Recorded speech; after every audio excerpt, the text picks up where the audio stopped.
Cari amiche e cari amici che siete qui presenti, buongiorno, buon pomeriggio, buonasera da parte del laboratorio di Stanti Mauniti Casa Sardegna Online. Il laboratorio, come sapete, riunisce i vari circoli sardi che sono presenti nell'Italia centrale e che aderiscono alla Federazione delle Associazioni Sarde in Italia. Ben ritrovati, avevamo sospeso momentaneamente i nostri eventi per lasciare spazio maggiore agli eventi in presenza e grazie a un cessato allarme, speriamo, che ci dice siamo fuori pericolo dall'emergenza sanitaria Covid, possiamo ricominciare a trovarci in presenza. Non avevamo interrotto però il lavoro nella nostra rete, ma cercavamo di riorganizzarci in modo che le attività dei singoli circoli fatti in presenza non siano distratte da attività che vogliamo svolgere in condivisione online. La ripresa in questo momento ci è offerta dalla presentazione di un libro originale e particolare che parla, anzi fa parlare il nostro mondo, il mondo dell'emigrazione. Direi che i protagonisti del nostro mondo, nel vero senso della parola, persone come direbbe l'autrice della porta accanto, persone normali, anche semplici, persone che proprio con le loro storie, che sono inedite, sono ricche di umanità, di passione e soprattutto hanno un comune denominatore che si sintetizza nel valore dell'identarietà. Si lascia fisicamente la nostra isola, anzi possiamo dire anche di non essere nati nell'isola, ma questo valore ce lo portiamo dentro, sempre dietro. Questo è quello che ci racconta Stefania attraverso il suo libro e lo fa raccontare ai suoi protagonisti. Per cui è storia di vita e per cui, diciamo, in un certo senso la ringraziamo da questo punto di vista perché ha portato, come possiamo dire, nuova linfa, nuova conoscenza e ha disseminato ulteriormente quello che i nostri corregionali stanno facendo nel mondo. Io chiudo qui perché lascio poi la parola direttamente a Stefania. Vi ricordo che stiamo trasmettendo adesso sulla piattaforma Facebook del nostro gruppo e sempre in streaming sulla piattaforma TV Ionoas. A questo punto, Stefania, la parola a te. Benissimo.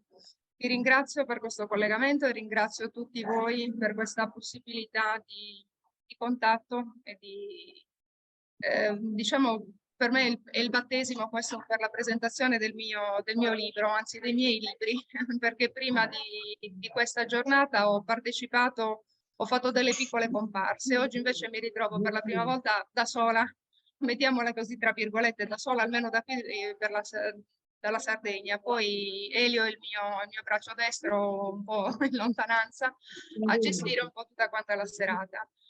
E a parlare del mio libro, dei miei libri poi, perché io mi ritrovo scrittrice per caso, alla fin fine, mi definisco così.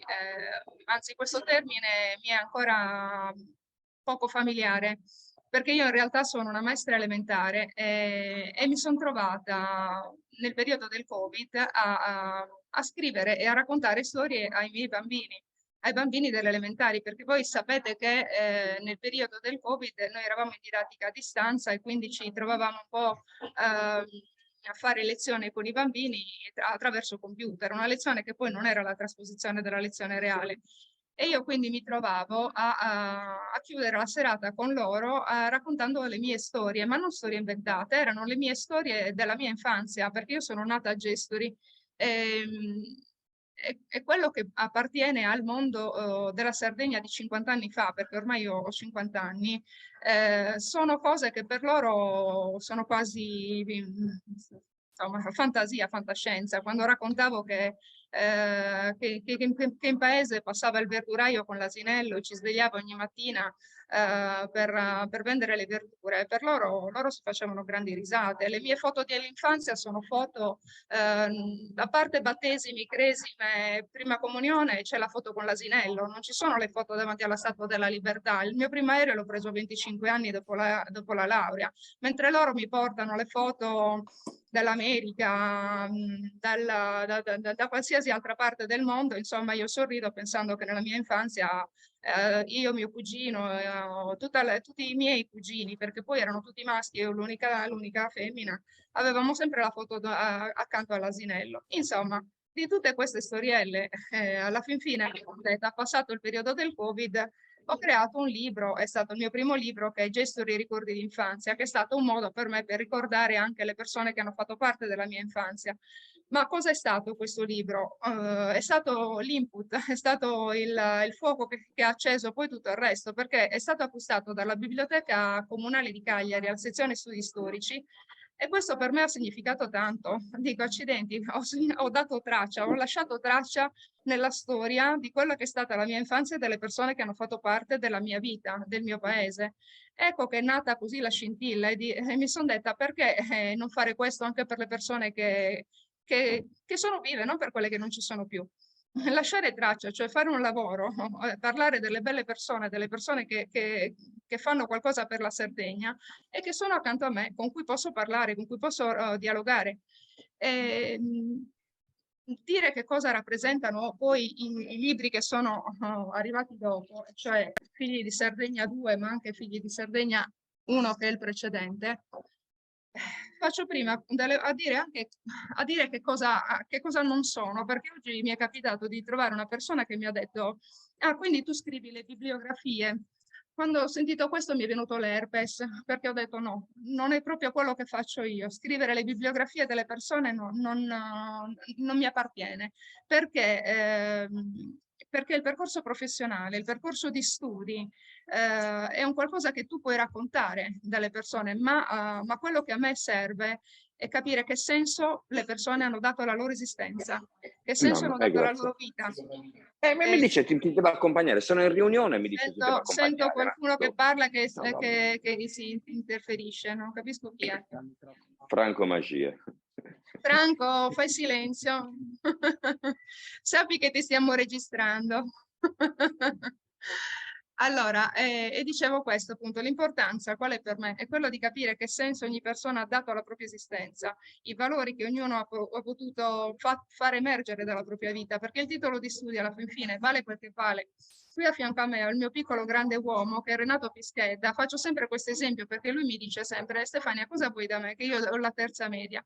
Questo ragazzo con la sua terza media ha realizzato un progetto enorme dove porta praticamente gli ammalati dalla Sardegna, e sappiamo la situazione sanitaria che abbiamo qua, dalla Sardegna sino agli ospedali di tutta Italia, prevalentemente Milano e Genova, mi sembra di capire. Ma non solo questo, si è fatta a piedi tutto il percorso da da Nuoro fino a Milano, non ha ancora imparato a camminare sulle acque, quindi perlomeno la nave da Genova l'ha presa. E l'ho pagata pure. E l'ha pagata pure, vabbè, questo ci va. Per sensibilizzare tutti quanti sul problema della migrazione sanitaria. Ma non solo lui, posso parlare invece anche di grandi imprenditori. Ugo Bressanello, per dire, non è sardo, ma lo abbiamo adottato in Sardegna ormai da 20 anni. Una persona che era l'amministratore delegato di Tiscali. Poteva essere la persona più ricca del mondo, perché stiamo parlando dell'epoca in cui è stata avviata internet.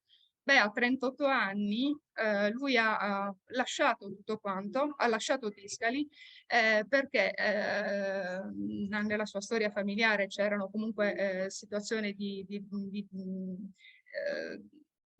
come si dice, non mi viene la parola, insomma ha adottato un bambino anche lui. E quindi cosa è successo? È venuto a sapere quell'anno, forse era il 2004, che gli orfanotrofi dovevano essere chiusi. Lui si è fatto carico di questo problema e ha dato origine alle case famiglia. La casa famiglia di Domus de Luna, che poi è diventata tante case, Domus de Luna, cioè si occupa dei ragazzi, si occupa dei ragazzi abbandonati, si occupa delle loro famiglie, si occupa dell'inserimento lavorativo, si occupa delle persone con disabilità, di tutto e di più. Eppure, dicevo, poteva essere l'uomo più ricco del mondo, ha abbandonato tutto per donarsi agli altri. Ma questo è una parte del libro, è solo una parte del libro, perché all'interno di questo libro poi ci sono persone che hanno dato la particolarità. Io mi dedico alla Sardegna, esclusivamente alle persone della Sardegna. Scusate, c'è l'ambulanza. Le persone della Sardegna, le persone che hanno fatto tanto per la Sardegna, sia da un punto di vista lavorativo, storico. Ad esempio in questo libro parlo di Andrea Loddo che realizza, è l'unico al mondo che realizza i bronzetti nuragici, un po' come i nostri avi. Parlo di persone che hanno realizzato murales, ad esempio, di artisti. Chiara Vigo, che forse è conosciuta un po' da tutti perché è l'ultima maestra del Viso. Dalla sezione poi arte e musica, come i tenores di Orani, io non me lo ricordo più. No, non è scritto qua. I tenores di Orani, vado a parlare poi degli emigrati sardi e quindi fortunatamente mi sono incontrata con Elio Turis. Per me è stata una fortuna, devo dire, perché Elio dal primo giorno in cui ho preso contatti con lui mi ha dato un grandissimo supporto e quindi sono riuscita ad entrare in contatto anche con gli emigrati del nord Italia. Per il centro-sud ha dato lui il suo contributo.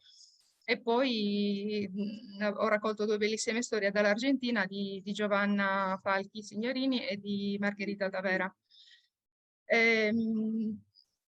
Che altro posso dire di questi? Che la Sardegna che racconto qui attraverso le storie di vita delle persone è una Sardegna lontana dal modo comune di concepirla, cioè non è la Sardegna delle coste e del mare.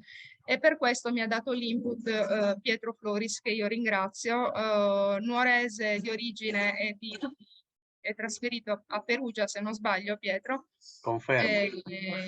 Ti passo subito la parola perché Pietro un giorno scrisse un post su Facebook che mi colpì particolarmente perché proprio parlava di questo. Diceva: io voglio conoscere la Sardegna, ma la Sardegna vera, al di là degli soliti schemi, delle solite, di quello che si dice sempre in giro della Sardegna, cioè conosciuta come mare e coste.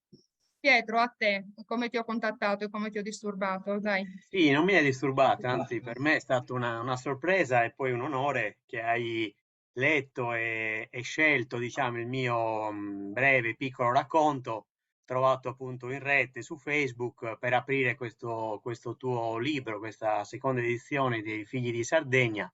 Quindi sono passato dallo stupore all'onore e poi vabbè, un dato di fatto, quindi ti ringrazio tanto perché poi mi hai dato l'occasione per la prima volta quindi di pubblicare un mio racconto su carta, quindi inedito per forza perché qualche racconto io lo scrivo così per passare il tempo, ma più che altro per riflettere su cose che sento, che vengono dalla mia mente, dal mio cuore, come questo racconto, e quindi vedere un racconto stampato su un libro che appunto parla della mia terra è veramente un grandissimo piacere. Sì, il racconto poi non lo leggo perché appunto lascio poi ai lettori la curiosità di iniziare questo libro con questo racconto.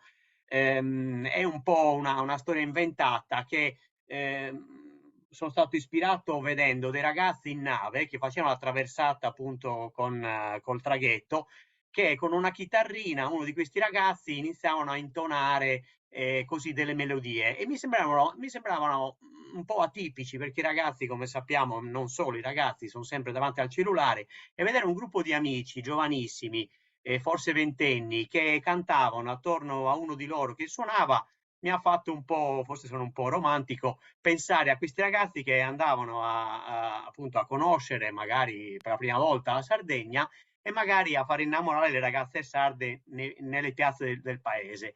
Un modo magari così, nella mia fantasia, per approcciarsi appunto a una conoscenza di questa terra che non è la classica spiagge e mare, insomma. E da qui nasce un po' il racconto, ho inventato una storia. E quindi è molto bello che mi ha dato questa opportunità. e anche il luogo dove vi trovate, il giardino di Nicola, dedicato a un grande nuorese, è un onore sull'onore, diciamo, questa presentazione del tuo libro con me e tutti noi presenti in un luogo così importante per i nuoresi, dedicato a un personaggio così importante come Nicola, aumenta di valore, se vogliamo, questa presentazione e questa giornata. Ti ripasso la parola perché. Va bene, ti ringrazio. Ok.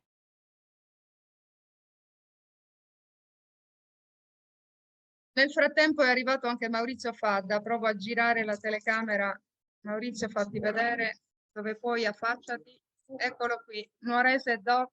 Ciao Pietro. Ecco qui. Ciao agli altri, ciao. Ecco, Ciao, Maurizio è un professore, è un agronomo, è un poeta, è anche poeta, bisogna dirlo, insomma. Anche lui è citato tra le persone del mio primo libro. In realtà il mio primo libro era Cara Sardegna, raccontami una storia. Perché Maurizio? Perché Maurizio è molto particolare, al di là della sua sensibilità umana, ma dal punto di vista professionale, è una persona che, come dice lui, ho messo le mani nella terra e non me le ha più restituite. Io non ho mai visto una persona così tanto innamorata della terra a questa età, perché insomma abbiamo la stessa età. Posso parlare dei miei 35 nonni, forse 35 anni abbiamo, sì, ok. Come lui, e lui insegna questo amore per quella che poi è l'agricoltura con i metodi naturali, il rispetto per l'ambiente. Ed è quello che insegna continuamente ai suoi ragazzi, perché è un professore dell'agrario, ed è quello che insegna anche ai bambini, perché fa delle lezioni anche a scuola. Ecco quindi un'altra persona che ha dato un ulteriore segno, un'importanza diciamo così, un senso a questa vita dei veri valori umani, che a me piacciono tanto. E poi c'è, vado così a braccio perché Elio non mi ricordo più il nostro palinsesto, avevamo in mente tante altre persone ma non ricordo più. Abbiamo in collegamento, c'è Franco Magia che ho paura di perdere. Franco, ci sei? Sei riuscito a trovare un microfono? Franco? Franco, parliamo con te, non ti sento. Ecco, non riesco a sentirlo. Non riesco a sentire Franco. Passa la parola a Giovanna, poi guardiamo. Gesti. Franco Magia no, non ci riesco. Allora, qual è la particolarità di Franco? Franco ha fatto tantissime attività, potrei raccontarvi di tutto e di più. In realtà poi ho raccontato pochissimo di lui. La cosa essenziale, lui ha realizzato un cortometraggio dal titolo Fraghe Terra, che va contro gli stereotipi che si hanno nei confronti di noi sardi. Noi sardi come persone che hanno una bassa cultura, che svendiamo le nostre terre a basso prezzo, insomma, noi che diciamo quello che di solito hanno da dire un po' chi non ci conosce. E allora nel suo cortometraggio... Mi sentite? Ci sei? Mi sentite? Mi senti? Dimmi che mi senti. Sì, ti sento, ti sentiamo. Forza, Ah, intervieni. ok. Allora intervengo. Intervieni. Allora, innanzitutto buonasera a tutti. Grazie. È un grande piacere, davvero un grande piacere, perché il giardino di Nicola è uno dei luoghi in cui io, appena avrò l'opportunità di andare a Nuoro, vorrò visitare, perché si impregna di arte. E questa cosa è meravigliosa, è veramente meravigliosa. Tu hai scritto, Stefi, hai scritto un libro che racconta di persone sconosciute. Hai in qualche maniera, come dire, rappresentato la copertina che tu hai scelto.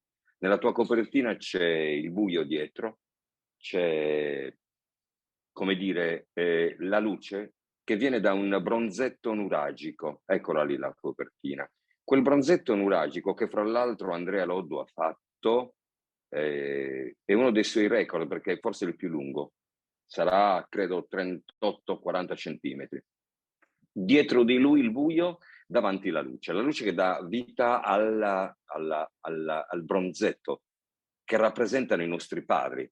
e tu hai voluto dare luce ai figli di Sardegna, coloro i quali probabilmente senza il tuo intervento, senza il tuo amore per questa terra, sarebbero rimasti comunque in ombra, comunque scuri. E tu hai dato invece luce a quei personaggi che qualcuno più di altri è importante, ma altri che sono meno importanti, sconosciuti, tra i quali mi ci vedo.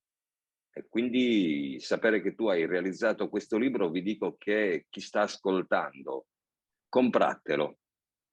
Compratelo per 2 motivi. Il secondo è perché leggerete storie di qualcuno che mai avrete o avreste avuto modo di conoscere. Il primo è perché si dà un premio all'arte, un premio a chi ha voglia di raccontare la nostra isola a forma di infrabbito, io la chiamo, perché la vestono d'estate.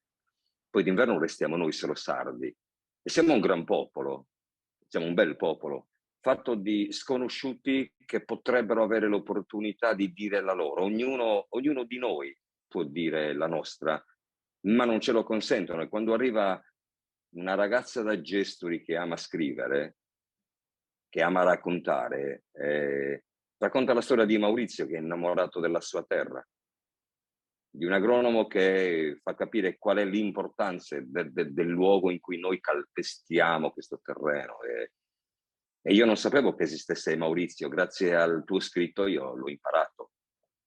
E quindi questo è bello, è una bella cosa. Io mi onoro del fatto di essere nelle pagine del tuo libro, al di là di quello che faccio, di quello che potrei fare, di quello che non so fare.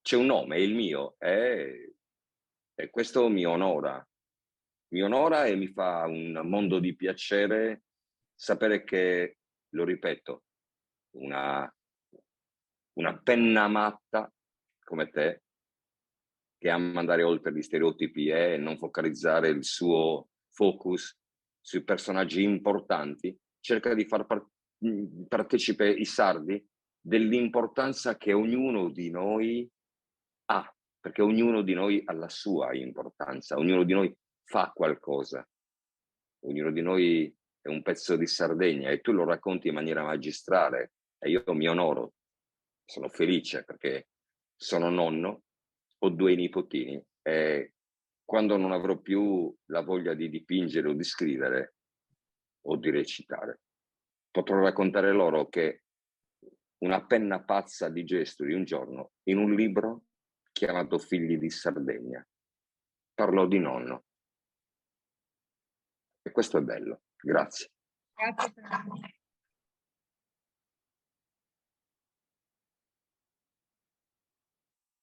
Tra l'altro Franco è stato speaker radiofonico e ha dato voce a tanti personaggi della televisione, insomma si sente la sua Stefi, voce. scusami se ti interrompo. Non vuoi che lo Scusami. dica? Va bene.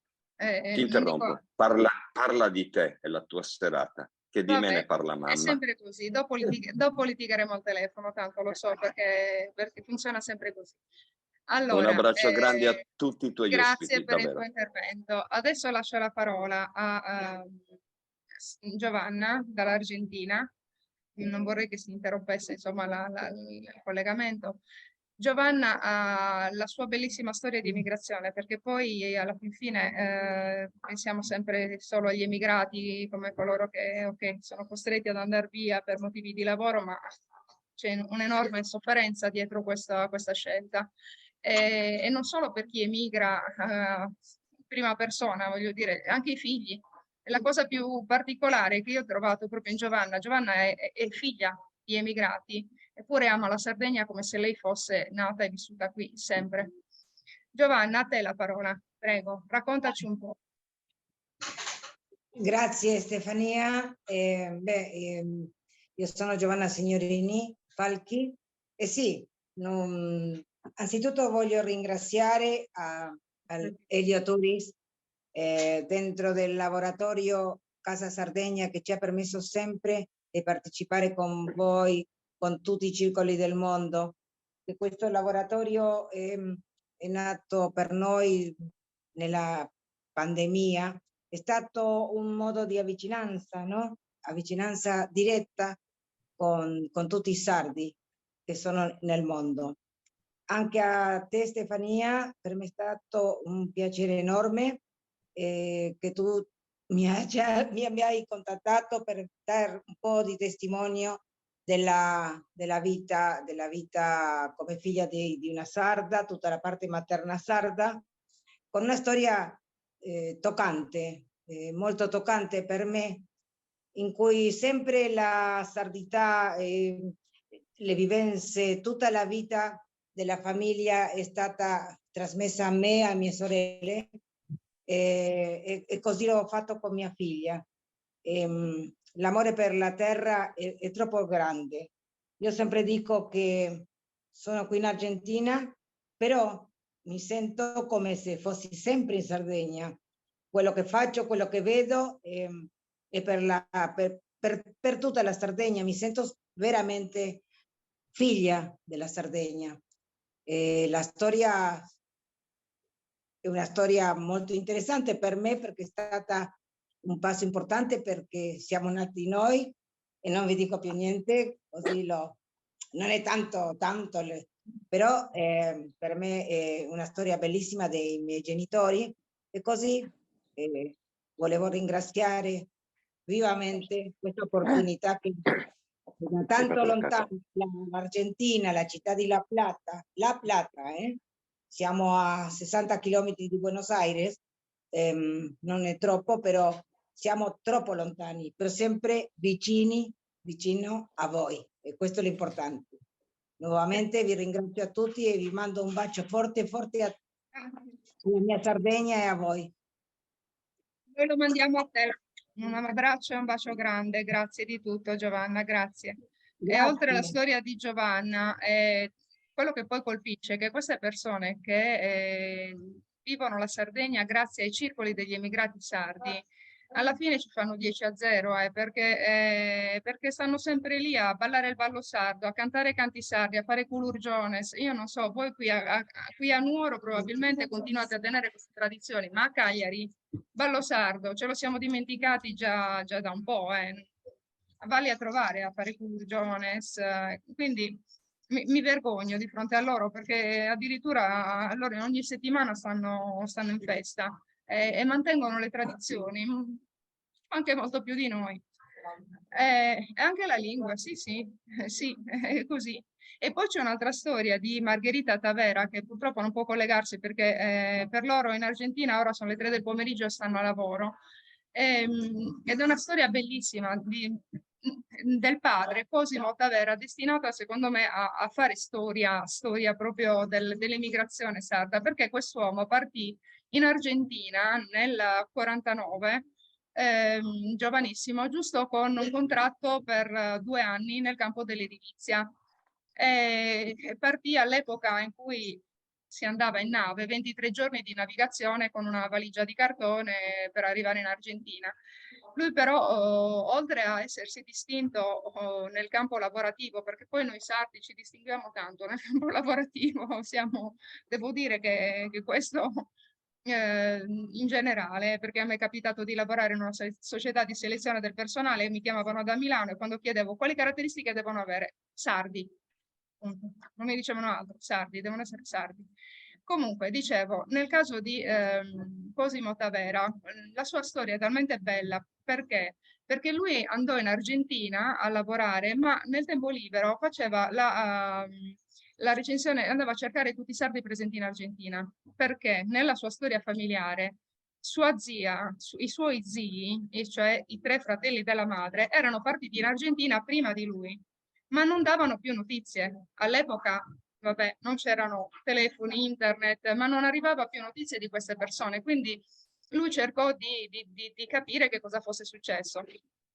Arrivò a trovarne uno solo, a trovare soltanto uno, Gavino, in uno stato di profonda indigenza. Capì quindi che non tutti coloro che erano partiti nella terra promessa in Argentina avevano fatto veramente fortuna. C'erano anche quelli che erano caduti in povertà e per vergogna, per orgoglio, non avevano più dato notizie.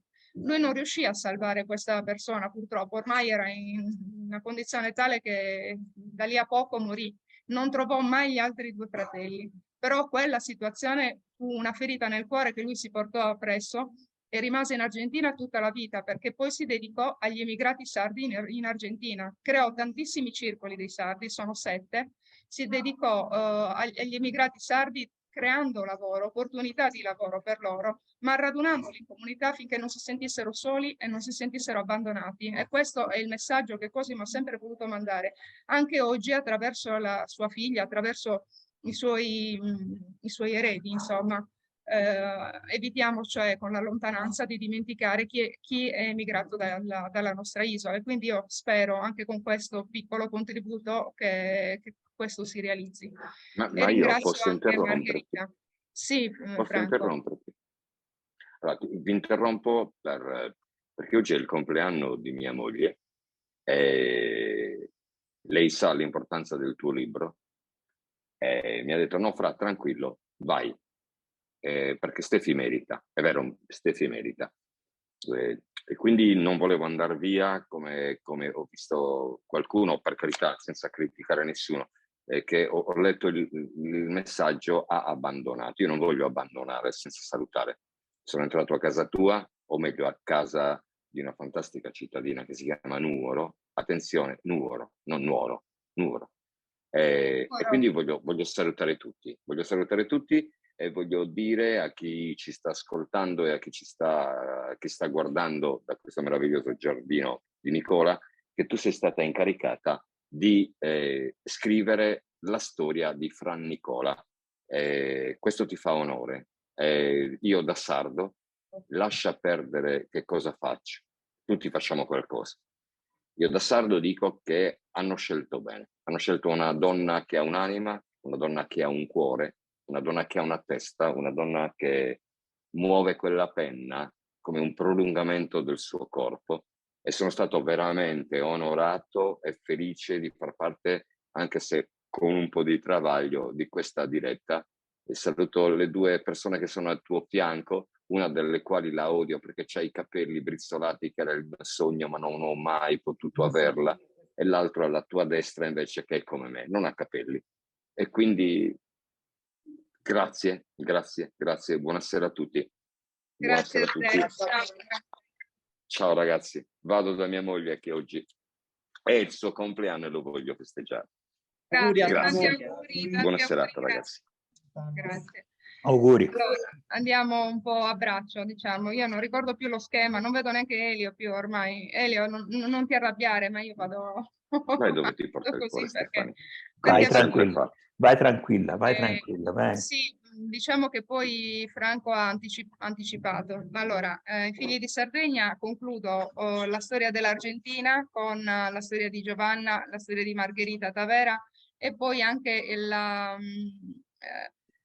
racconto anche della nostra chiesa di Bonaria, di Cagliari, perché poi è quel ponte che ci collega a Buenos Aires, e quindi c'è dietro la costruzione di questa chiesa una leggenda che narra di una statua che fu messa in mare in tempesta dai marinai, e il mare si placò. I marinai seguirono questa cassa che arrivò fino al porto di Cagliari, a Susicu, proprio lì sotto dove c'è la chiesa di Bonaria. Nessuno riuscì a portare questa cassa, se non i frati del convento lì vicino. Quando aprirono la cassa trovarono la statua della Madonna che teneva Gesù bambino con una candela ancora accesa.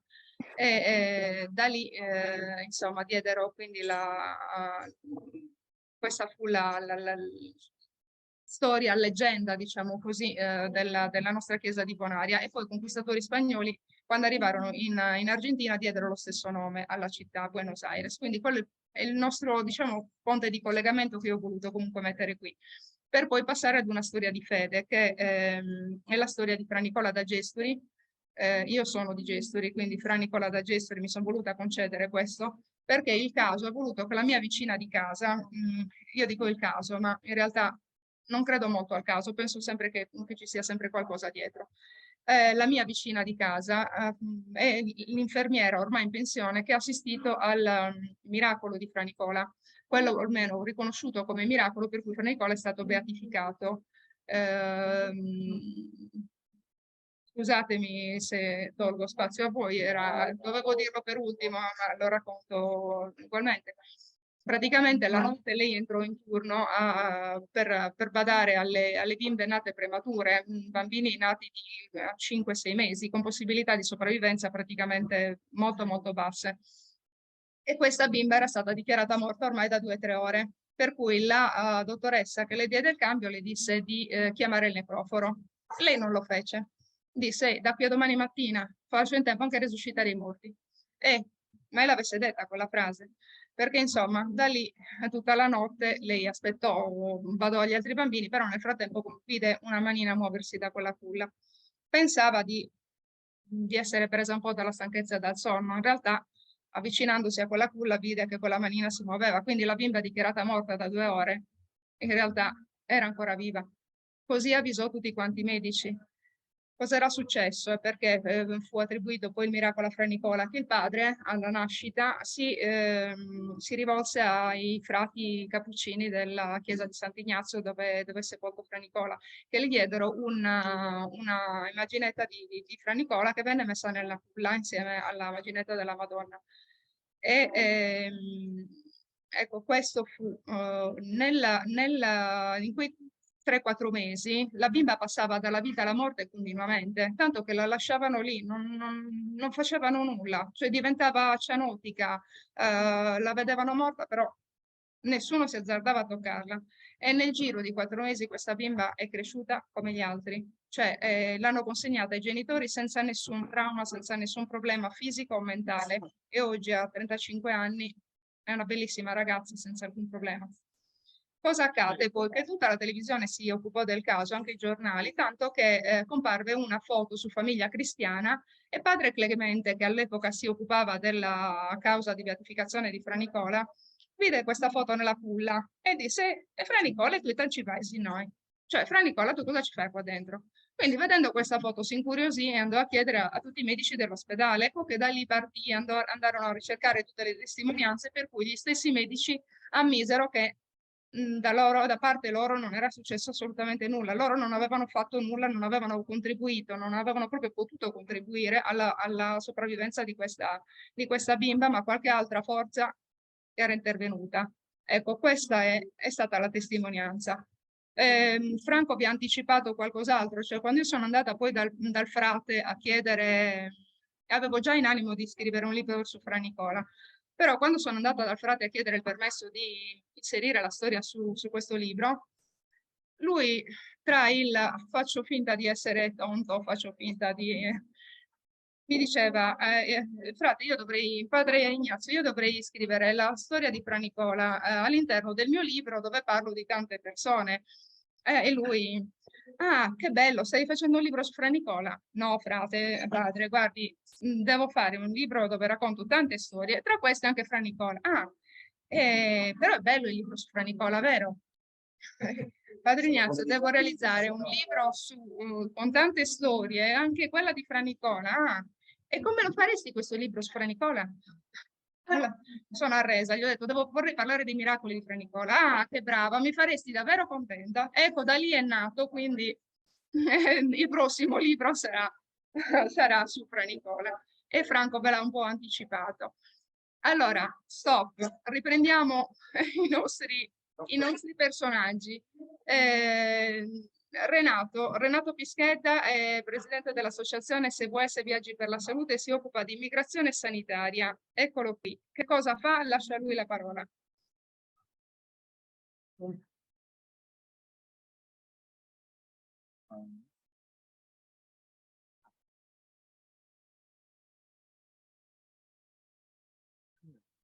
Stefania, non sentiamo niente noi.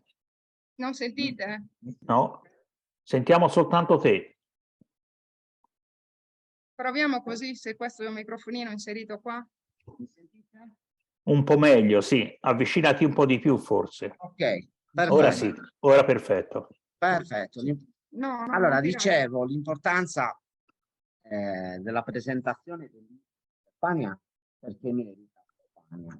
Stefania merita per 2 motivi. Primo, perché il signor Magia prima Stefania mette in luce delle persone comuni, proprio le persone, come ha detto lui, della portata, che fanno, secondo me, perché tutti quanti noi, quando andiamo in libreria a comprare un qualcosa da leggere, vediamo un libro dove Devi parlare sul microfono, scusa se ti interrompo, devi parlare sul microfono senza, Aspetta. perché altrimenti... Ok, aspetta, proviamo ad avvicinare. Così va benissimo, così... Okay.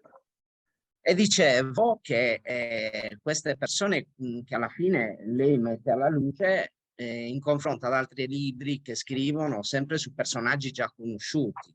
Invece Stefania va a ricercare delle storie di persone comuni che secondo me, secondo ovviamente Stefania, fanno grande la Sardegna. Io ho raccontato la storia a Stefania perché Stefania ha voluto scrivere un articolo prima su Totus in Paris, nella rivista degli emigrati sardi, e poi mi ha chiesto se poteva mettere la mia storia nel primo libro di Sardegna, Racconti di vita 1, diciamo. È un libro che, perché alla fine non c'è solo la mia storia, ma ci sono tantissime belle storie che alla fine, se guardiamo, si accomunano tutte, cioè si parla di storie di vita che alla fine lasciano il segno alle persone. E Stefania le racconta in una maniera egregia. Poi la seconda cosa che secondo me fa grande Stefania è che i libri lei li scrive non per un guadagno, ma bensì per aiutare le associazioni. E questo vuol dire veramente tanto, perché che alla fine perché anche lei sta facendo volontariato in quel momento. Delle storie, contata il suo tempo, lo sta mettendo a disposizione per raccontare il chiamato del libro associazioni di volontariato, altre realtà come la nostra.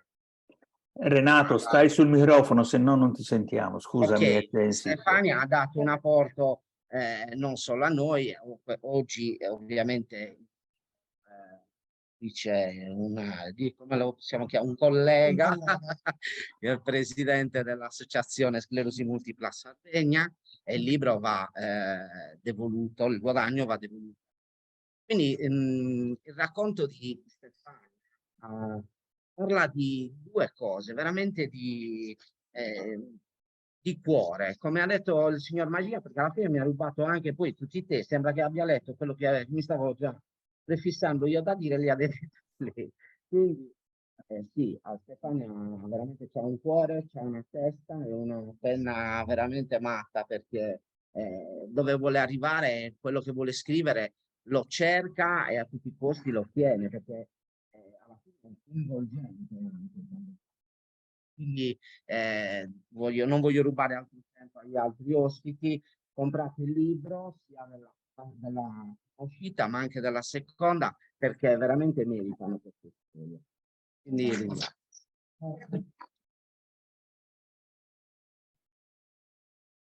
Insomma, avrebbe dovuto parlare di sé e ha parlato di me.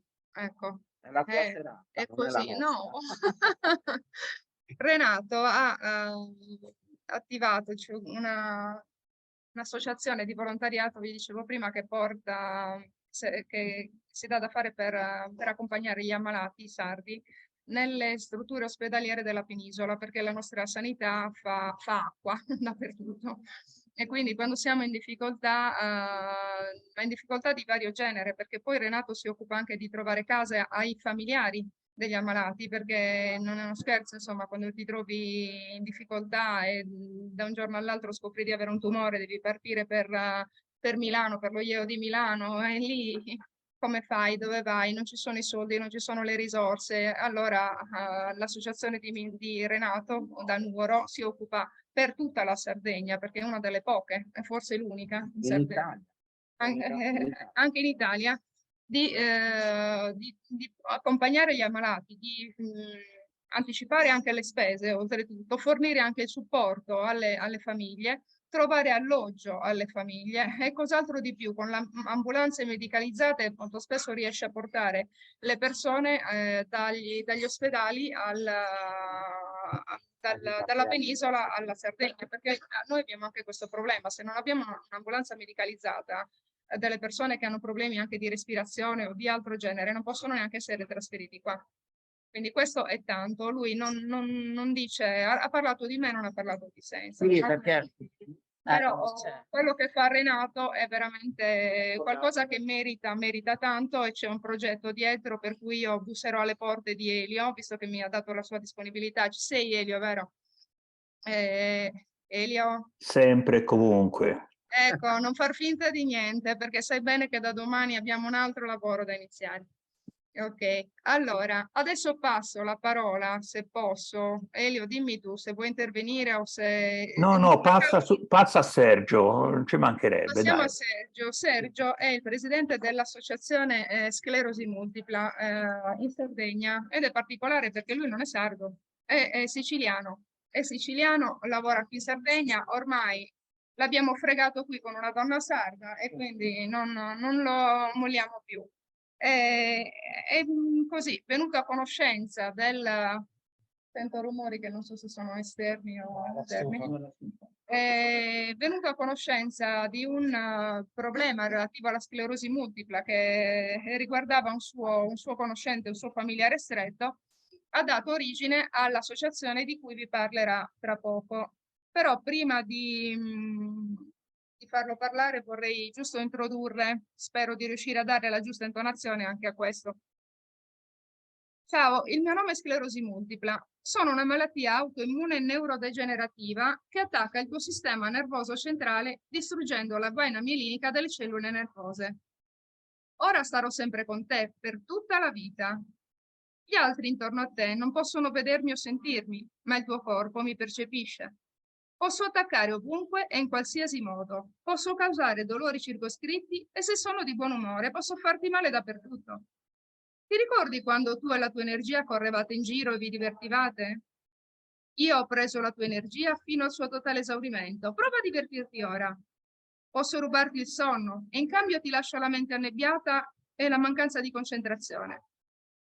Posso farti venire voglia di dormire 24 ore su 24, 7 giorni su 7, ma posso anche causarti insonnia. Altre malattie autoimmune, amiche mie, spesso si uniscono a me, dando ancora più sintomi negativi. Se pianifichi qualcosa o stai aspettando l'arrivo di un grande giorno, io te lo posso rovinare. Non sei tu ad aver chiesto di me. Io ti ho scelto per vari motivi. Neanche io li conosco. Qualunque sia la causa, io sono qui per restare. Ricorda, io sono la sclerosi multipla e non me ne andrò solo perché tu lo vorrai. Sarò la compagna fedele e seppur nella sofferenza ti aiuterò a capire la vita. La sclerosi multipla purtroppo è una delle malattie prevalenti in Sardegna. Abbiamo questo triste primato noi sia per la talassemia, sia per il diabete che per la talassemia. Ed ecco qui, quindi ora passo la parola a Sergio. Buonasera. Grazie, ringrazio Stefania per questo invito e ringrazio a voi per la vostra presenza perché siete davvero in tanti. Come ha detto Stefania, sono il presidente di questa associazione ed è una cosa...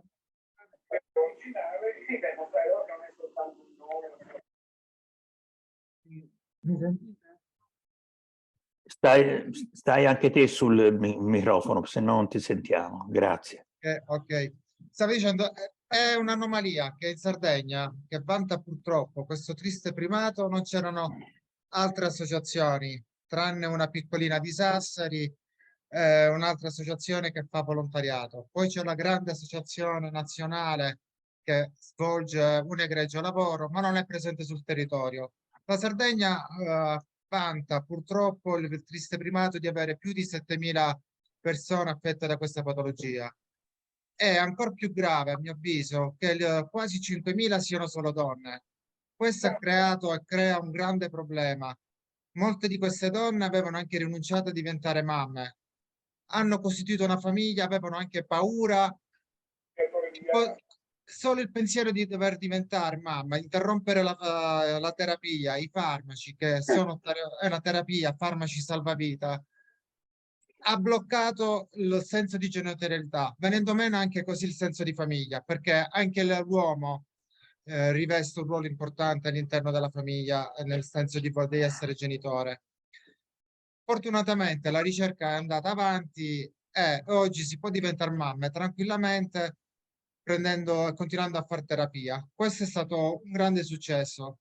Sebbene l'età si sia abbassata notevolmente, ci sono ragazze che a 15 anni si trovano catapultate in una nuova realtà. Oggi abbiamo spiegato e spieghiamo, e questo è lo scopo che fa la nostra associazione, quello di divulgare un messaggio positivo, far capire che di sclerosi multipla non si muore più.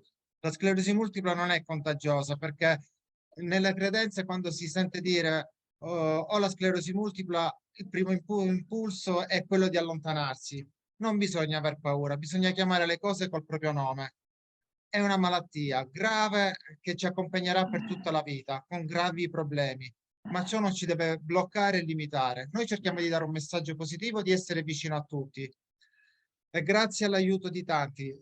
Quando Stefania mi ha cercato, a me non nego che è scesa una lacrima, non sono sardo, mi sto facendo in 4, ma lo faccio con piacere. Quando ricevo un sorriso da una persona che ho dato semplicemente, ho regalato un po' del mio tempo tramite una telefonata o dando un suggerimento corretto, io sono ampiamente ripagato di questo mio piccolo sacrificio rispetto a alla sofferenza della persona. Ciò che vorrei fare con la mia associazione, stiamo raccogliendo fondi e sto chiedendo aiuto sempre a tutti, e ringrazio Stefania perché ha deciso di devolvere il suo ricavato dalla vendita di questo suo libro a noi, è quello di avviare un progetto di telemedicina. E questo permetterebbe, già ho parlato con i medici, lo si potrebbe estendere non solo ai residenti di tutta la Sardegna per unire chi sta alla Maddalena con Cagliari, ma oltre il mare. E quindi penso, e mi riferisco a voi che non siete più nel territorio, io spero che possa andare bene quanto prima, anche perché, come giustamente ha scritto e ha detto una persona, un grande scienziato, non ci dobbiamo fermare a guardare i nostri piedi, dobbiamo guardare alle stelle, perché se vogliamo possiamo fare qualcosa e riuscire in ciò che vogliamo fare. Io vi ringrazio per il tempo e passo e cedo la parola.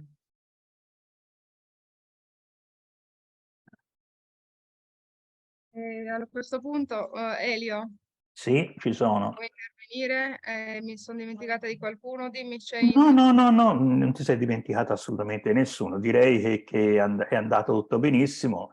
Diciamo che il ringraziamento mio sicuramente è per Renato e per Sergio, per quello che fanno, ma soprattutto per te, perché comunque anche te stai dando una mano non indifferente, per cui io penso che chi ha contribuito anche a farti scrivere, a estorcerci qualche volta le nostre storie, è stato fatto per una causa più che giusta, per cui complimenti davvero, davvero a tutti. E naturalmente For Promoter, a questo punto comprate il libro, perché comunque è un'opera veramente, veramente buona da questo punto di vista. Poi volevo dire questo, è vero, il comune denominatore, soprattutto delle persone che sono fuori, è l'identarietà, cioè l'identità. Essere identitari vuol dire comunque essere legati a quella terra. Giovanna non è nata e l'avete vista, e l'esperienza di quella terra è un'esperienza, vi posso garantire, certe volte da lacrime, nel vero senso della parola. Per cui diciamo, dovete anche voi, parlo delle persone che stanno in Sardegna, essere consapevoli della ricchezza e del patrimonio che avete a disposizione. E questo sicuramente fa onore anche per coloro che sono molto lontani. Grazie.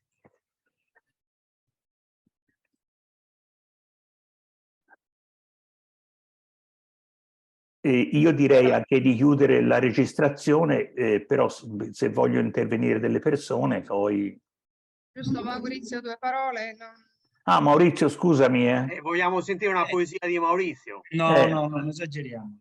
Non esageriamo. Che stasera è la serata di Stefania, di Stefania con il suo libro e con tutti i personaggi del libro. Quindi, insomma, è un po' la serata di tutti, però insomma, in prima istanza di chi ha avuto il coraggio di scrivere di questa gente che come dire, non si vede in televisione, si vede poco anche in giro nei social e che invece ha tante cose da raccontare. Ecco. Le cose bellissime che fanno le persone che sono sedute qui a fianco a me, insomma, meritano di essere raccontate abbondantemente. Tra l'altro Stefania ha avuto anche il coraggio di farlo in un libro.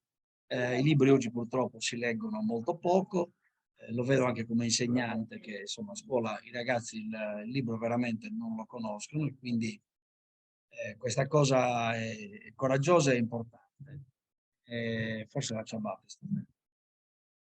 E quindi niente, volevo solo, ecco, rendere omaggio a Stefania, sono contento che sia venuta anche qui a Nuoro a presentare il suo libro, in questo posto a cui sono veramente affezionato perché abbiamo fatto tante belle cose. Abbiamo fatto il mercatino degli agricoltori, abbiamo fatto anche tante cose appunto interessanti per la comunità di Nuoro, intitolato una persona splendida che è Nicola, appunto, che tutti i nuoresi amano. E quindi ecco, queste storie sono bellissime, mi affascina soprattutto la sofferenza di quelli che stanno fuori dalla Sardegna.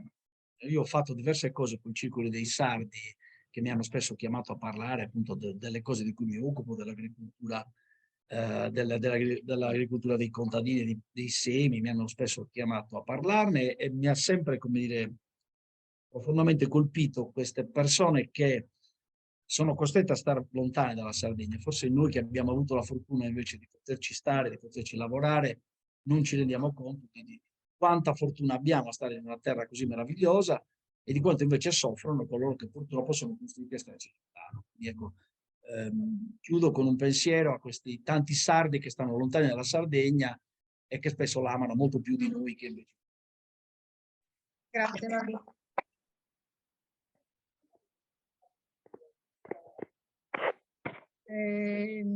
Allora, vedo che avete detto, ogni tanto si stacca, ecco. Avete detto anche tanto e troppo di me. Io invece ringrazio tutti voi che siete intervenuti stasera ad ascoltare, voi che siete in collegamento e voi che mi avete raccontato le vostre storie, perché effettivamente se non ci fosse stata la vostra partecipazione io non ci sarei riuscita. Sappiate che non è neanche così scontato perché molte persone si sono rifiutate, molte persone non hanno accettato, non hanno gradito neanche la storia che ho raccontato. È successo anche questo perché bisogna dire tutto, non solo le cose belle. È capitato anche questo, però io dico che non tutto capita a caso, c'è sempre una ragione, insomma, e in ogni libro poi alla fin fine, quando io rivedo questi libri, rivedo un filo conduttore che poi è una parte di me.